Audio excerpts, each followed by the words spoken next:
So, for today, we have planned for a discussion on the basis of this diagram, which we had presented in our yesterday's class. So here we can see that this is actual scenario that will happen in a marketing system.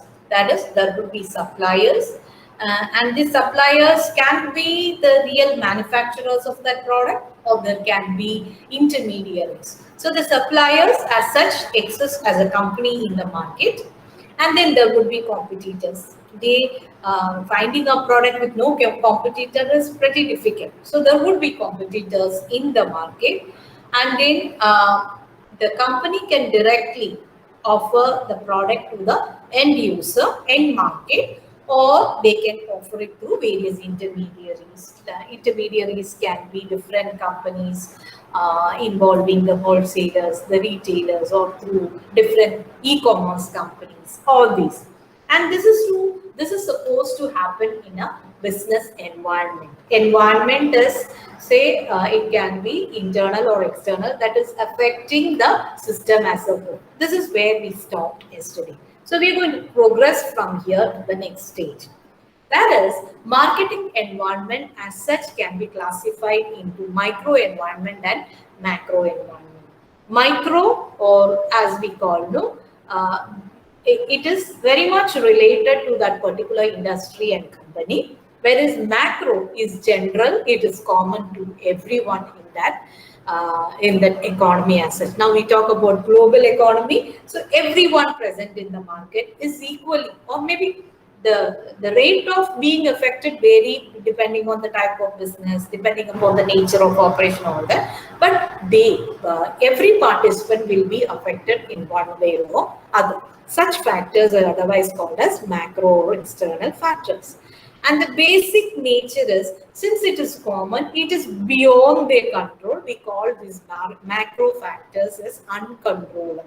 Uncontrollable, say for example, the political ideology, or the political distrust in a country, or maybe, as we say, civic, or the other, like war, or maybe some kind of calamity. These are certain things which are beyond our control. Say the present situation, we can actually try to minimize it, but it is beyond our control. See, you imagine now many of the business people, they had been planning to go on strike for opening up the shops. But for the government, for the administration departments, the problem here is if we promote the free movement of people, again, the pandemic can go to an aggressive stage. So this is something which is beyond the control of people in a normal condition. Such factors like natural calamity, flood, that was another problem which we faced. It's beyond our control.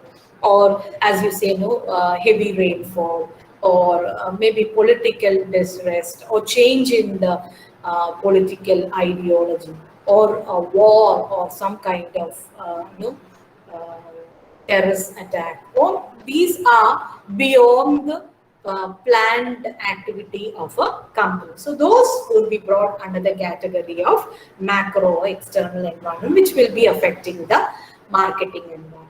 Say, for example, a company has a good product, it has priced it well, it is available in the different locations for the target group, and it's communicated well. Still, the sales may not go up because of some adverse external environmental factors. So these are the things which we have to remember, and we have to find some mitigation strategies if situation is adverse for us. That is what we call as disaster management. Say, for example, if there is a flood, or if there is certain places, as you can see, some of the places are prone to volcanic eruptions. Not here in Kerala, but some of the places here in our country, and also some locations are prone to volcanic eruption. So the business and the housing in those sectors, they are very cautious about if at all there is an eruption, what can be done.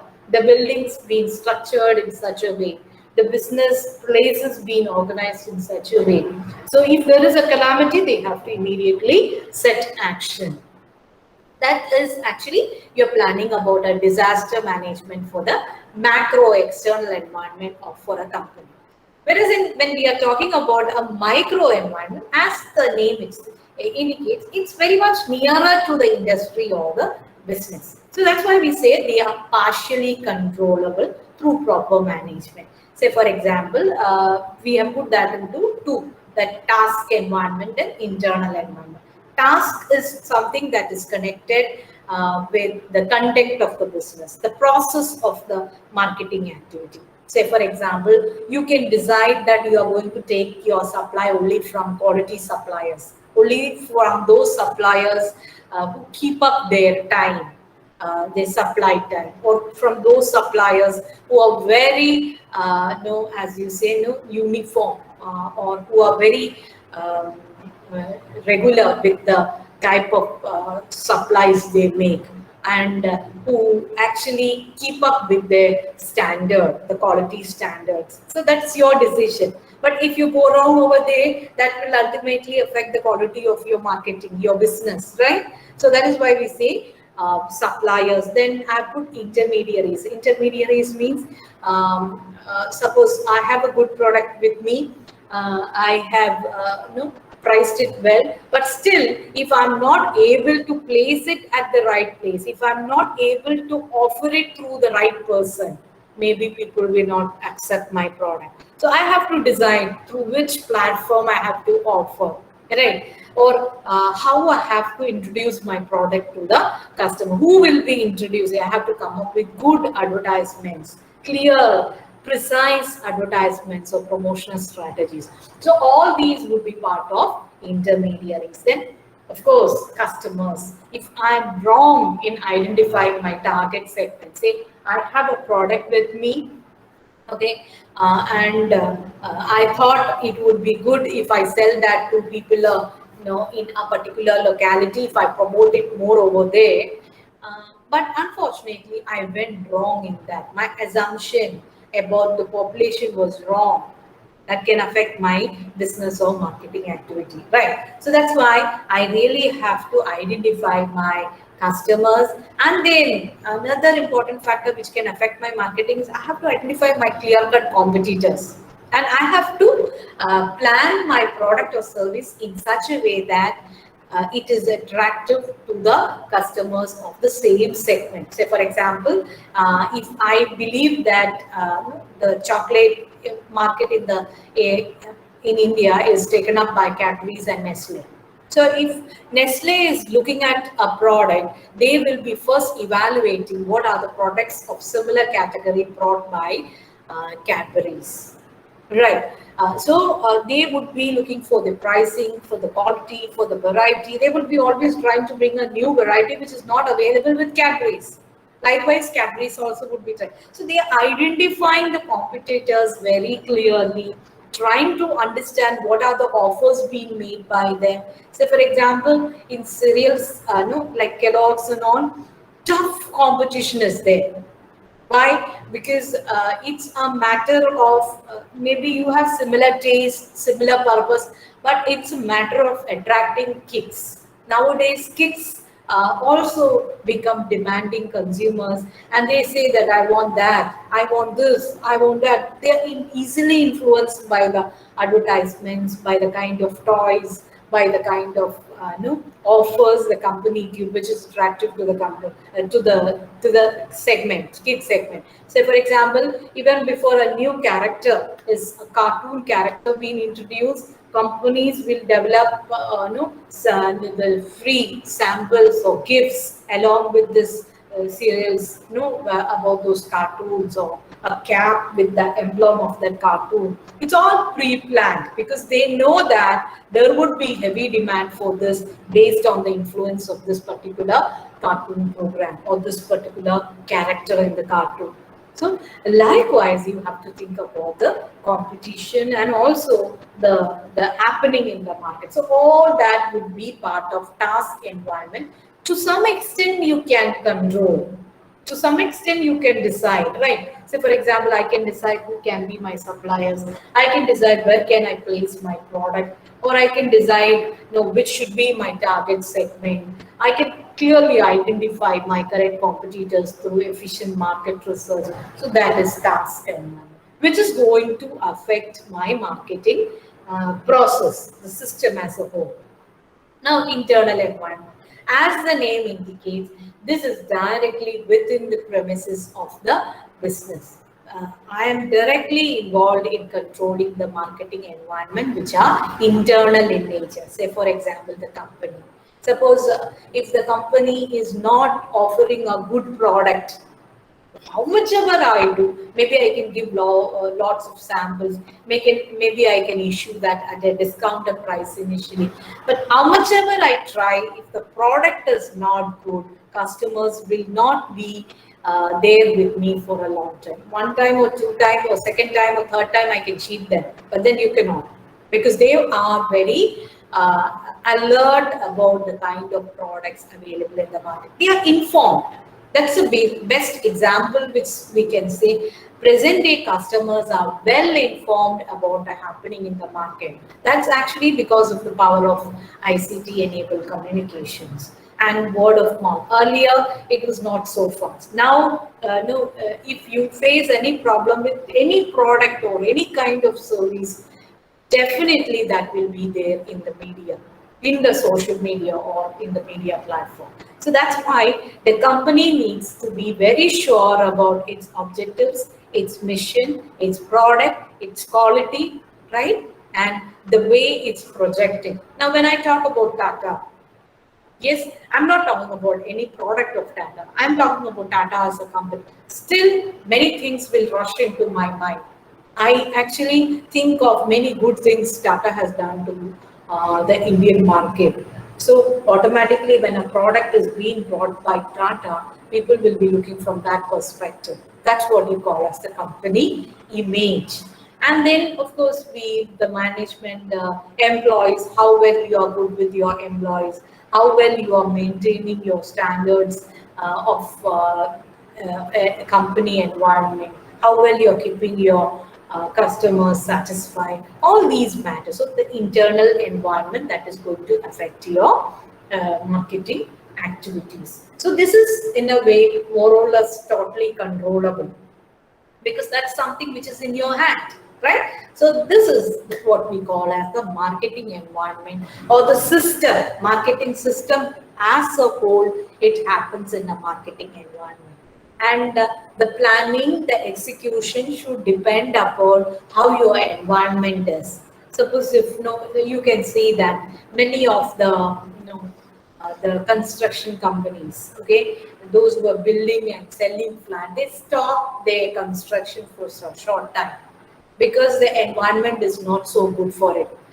One is they are finding it very difficult to get the laborers. Two is it is very difficult to manage the laborers in the present pandemic. And three is the money supply. The excess money with people has come down with many of the people because of the pandemic, less growth in the business. People, the savings with the people has reduced, the earnings has reduced. So less amount of economic activity. So they have brought down their the construction activities and all.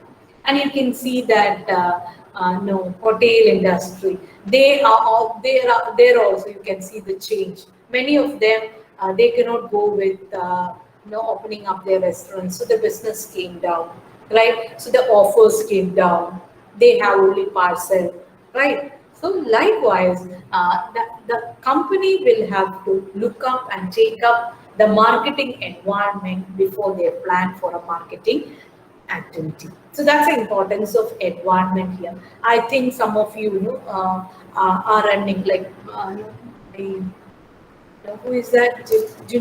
One of our students, who some of you, some among you are having your own some enterprises activity, business activity, all those. So you might be affected by the external environment, and maybe you have planned your activity in such a way that it's not affecting the entire business operation. It's not affecting the performance, the financial performance of your enterprise. So that is, you're planning your business activity, you're planning your marketing process in such a way that it is suitable to the change environment. That's why understanding the business environment is extremely important for a marketing person.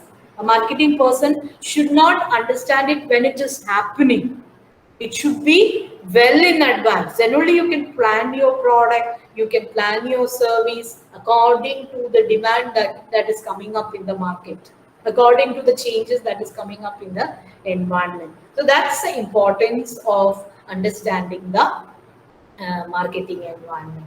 Okay, so we discussed about marketing environment. It can be classified into micro and macro. Micro is more or less controllable, partially controllable with a proper management, whereas macro, most of it is beyond the control of the organization. What the organization can plan for is, if the situation is adverse, what is my plan B? That's what we call as disaster management, or well, strategic management, to take up the situation as it changes, as the environment changes. So this is what about marketing environment. And the next thing what we will be going with is, we are slowly entering into the core subject. Okay, so till now we had been discussing about the basic theories, the concepts and all. Now slowly we are entering into the actual discipline, where marketing management talks about implementing programs to create exchanges with the target buyers to achieve the organizational goal. Now, as we know, we are learning management, we are learning business, we are learning company management. We know what would be the basic objective of a company. It would be wealth maximization. They want to maximize their profit, they excess for profit with the support of the customer. So that's why creating exchange, that is, the company is selling the product or service, and in exchange, the customer or the person who bought it is paying money to the company. So this is the process that happens in a marketing management. And then the second most important thing for a company always would be, one is maintaining the existing demand, two is creating extra, creating or increasing demand.